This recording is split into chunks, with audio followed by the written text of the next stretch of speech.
Galgotia university को दिल्ली के भारत मंडपम में चल रहे एआई समिट से बाहर का रास्ता दिखा दिया है। जानकारी के मुताबिक अधिकारियों ने यूनिवर्सिटी से अपना स्टॉल खाली करने को कहा है। 16 फरवरी से चल रहे इस समिट में विश्वविद्यालय पर आरोप है कि उसने चीन में बने रोबोट को अपना इनोवेशन बताकर पेश किया। इस पर छात्रों का क्या कहना है, सुनिए। सर कब लाया गया था उसका एग्जैक्ट नॉलेज नहीं है, but it was introduced to us in January starting. हमें दिखाया गया था कि this is brought for us to study better, to know the robots better, AI से हम कैसे इंटरेक्ट कर सकते हैं। और क्या कुछ हमने सीखा, क्या कुछ देखते हुए क्या करता था वो यहाँ पे? सर उसमें बेसिक इंटरेक्शन, अभी तक मैंने जितना उससे इंटरेक्ट किया था, it was basic interaction. It use to shake hands, it use to stand up and sit down. That is what it use to do. जिस तरीके से खबरें चल रही है, चाइना ने ट्वीट किया कि हमारे रोबोट हैं, उस खबर पे क्या कहना है, क्यों देश का नाम है? It was quite saddening at first because जिस तरीके से हमें इंट्रोड्यूस कराया था, हमारी यूनिवर्सिटी ने जैसे हमें इंट्रोड्यूस कराया था कि it is brought for us students to know the robots better. जो भी उसमें काम करते हैं, जैसे मैकेनिक्स का जो काम है, जो कोडिंग का काम है, वो कंप्यूटर साइंस स्टूडेंट्स, वो सब मिक्स करके जो है वो हमारी एजुकेशन के लिए हमें इंट्रोड्यूस कराया था। अब उसको ऐसे मोल्ड किया जा रहा है, तो दैट इज़ क्वाइट सैडनिंग। मैं उस रोबोट को लगभग 1 महीने से यूनिवर्सिटी में देख रही हूँ। उससे पहले हमारे सामने ही लाइब्रेरी में एक और रोबोट था जो लाइब्रेरी के इंटरफेस के अकॉर्डिंग डिजाइंड था। उसके बाद हमने इस रोबोट को देखा। मेरे सामने मैंने इसको फंक्शन करते हुए देखा है, स्टूडेंट्स के साथ इंटरैक्ट करते हुए देखा है।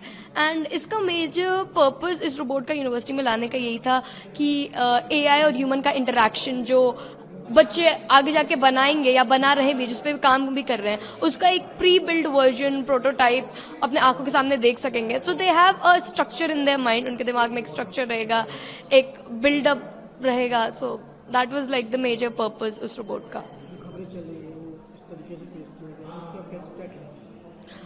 सर टू बी ऑनेस्ट मैं बहुत ज़्यादा वेल अवेयर्ड नहीं हूँ कि क्या खबरें चल रही हैं, but I think it's somewhere misleaded conversation. उसका पर्पस कुछ और था, इट हैज़ बीन शोन कुछ और। तो या I know Neha ma'am on personal basis as well, and I don't think so she would have meant it. So या वो रोबोट हमने किसी फॉरेन ब्रांड से वी बॉट इट, ताकि हम यूनिवर्सिटी में उसको as an educational prototype students को इंट्रोड्यूस करवा पाएँ, और ताकि हम उसके बारे में काफ़ी चीज़ें सीखें। हम जैसे कि वो कैसे काम करता है, कैसे सेंसर्स उसके काम करते हैं, कैसे ऑब्स्टैकल्स को अवॉइड करता है, उसमें कोडिंग को हम कैसे इन्फ्यूज़ करके उसके साथ हम ऑपरेट कर सकते हैं, उसकी मैकेनिक्स कैसे वर्क करती है, मतलब मैकेनिकल और उसकी एआई जो एक साथ है वो कैसे कोलैबोरेट करके they work together as a single prototype. वो सारी चीज़ें ताकि हम सीख पाते, जैसे कि सिर्फ और सिर्फ ये वाला रोबोट नहीं, और भी काफ़ी रोबोट्स हैं हमारी यूनिवर्सिटीज़ में, ड्रोन्स भी हैं, काफ़ी सारे सिस्टम्स हैं जिससे हम पढ़ते हैं, सीखते हैं, ताकि we can also build something in future. अभी दिल्ली एआई जो समिट में लगाया गया है रोबोट, हाँ जी, उसके बारे में क्या जानते हैं और कब आया था ये? जो दिल्ली एआई समिट में आया है रोबोट, वो आया था करीब 1-1.5 महीने पहले। हमने इसको तभी देखा था यूनिवर्सिटी में, और वो हमारे ऐसे फ्रीली यूनिवर्सिटी में काफ़ी बारी ऐसे घूमता था, स्टूडेंट से इंटरेक्ट होता था, और भी वो डांस करता था ना, ऑल एवरीथिंग। तो ऐसी चीज़ें करता था, हम बस इतना ही इंटरेक्शन हो पाया था। अगर हमें मौका मिलता तो हम और भी ज़्यादा सीखते उसके बारे में आगे। खबर भी चली, आपने सुनी होगी। हाँ जी सर, सुनिए। उससे क्या कहेंगे इस तरीके से?